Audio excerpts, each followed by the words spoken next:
வணக்கம். சாலை பணியாளர் சங்கத்தினர் தண்டோரா போராட்டம்.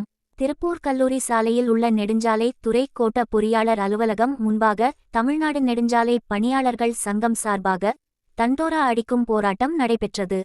காலி பணியிடங்களை நிரப்பிட வேண்டும் என்ற கோரிக்கைகள் உள்ளிட்ட 6 அம்ச கோரிக்கைகளை வலியுறுத்தி நடைபெற்ற இந்த போராட்டத்தில் தண்டோரா அடித்து தங்கள் கோரிக்கைகளை முழக்கங்களாக எழுப்பினர். நேர்மைவாதம் செய்திகளுக்காக செய்தியாளர் வடிவேல்.